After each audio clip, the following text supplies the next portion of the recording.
Hey everybody, Ed Nighthouse, Nighthouse Realty Group. I am here to answer your questions about what should you do in real estate. Now, I know this wouldn't apply to everybody, but we have some questions and answers that we want to give out. Well, we have some questions and they have the answers. No, they have the questions, we have the answers. That's right. That's how that goes. So we're going to first jump in to the first question today. It says, "Hi, we're on a 2.5% mortgage, 279,000 initially borrowed. We're down to 250,000. We're looking to move to a better area, uh, and downsizing costs 280 to 300,000. But today's interest rate is 8%, right?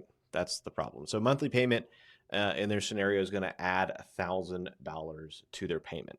So the question to me is, or their question is, would you do that? So let's think about it.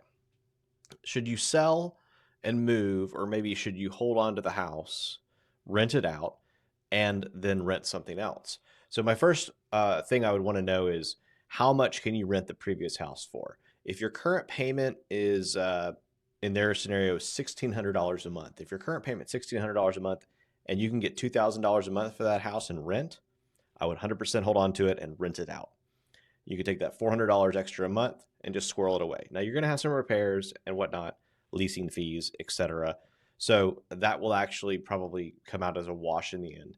But if you hold it for 3 more years, the price will probably go up. And especially if rates come down, the price will go back up or will go up more. And if you've been living in it for 2 years, you can hold it for another 3 before you sell it. And doing that, you'll still be able to take those gains tax free. So in that scenario, I may hold on to this house and rent it out for a little while and then go. If you don't have the down payment for another house, I would go rent something in the interim. And then maybe at the point when the rates come down, you sell house number one that you were renting to other people, and you take that improved down payment. Hopefully it's gone up in value. You take that improved down payment and you go and you buy whatever house you want. Renting's not bad, right? There's nothing wrong with renting. But in this scenario, you don't lose out on the equity of still owning something, right? So you're renting to somebody else. Your initial house is going to continue to increase in value. So that's good. You're still in the equity game, right? But if you were to, you need to move, so you're going to rent something else, that's fine. The economics of renting someone else's house out while you're renting your house out are pretty much a wash, right? You're going to get money in and you're going to pay money out, right? But you're already paying for a mortgage anyway. So really want to make sure that you're still in the equity appreciation side of the real estate deal. So holding on to your first home while you rent something else is fine. And actually that's beneficial. I have done it actually in the past. I purchased a second home and held on to my first home. And if you have the down payment to do that, I would do that. I would always buy more real estate, own as many homes as you can that are paying for themselves. I would never buy a home that didn't pay for itself. At least I wouldn't do that on purpose, right? Certainly we always have good intentions and it doesn't always work out, but I would buy as many homes as you can, because everyone's talking about the corporate landlords that are coming and buying everything up. Well, there may not be any way to stop that. That may just be the way it's going to be. And if that's the case, then you want to own a couple, right? If it's becoming a limited asset where you can't get it, you're going to want to own as much as you can. Anyway, so back to your question. Should you sell, or rent a new house in a new area?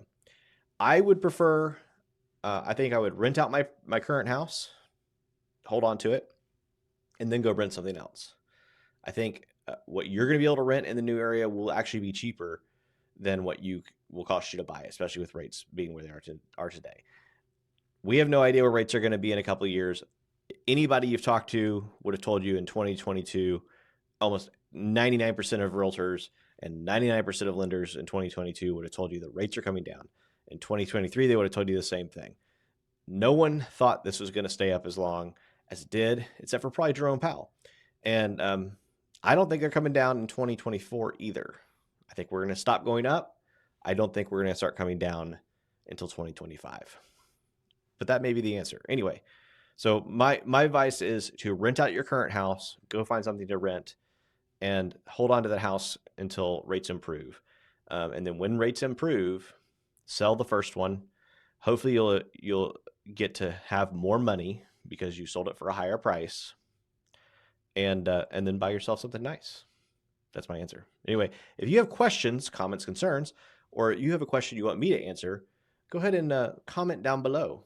I'm always looking for good material. Anyway, again, this is Ed Nighthouse, Nighthouse Realty Group, Houston, Austin, Texas. I also sell Houston too. And just trying to get the information out there. So if you found this thing helpful, please like and subscribe.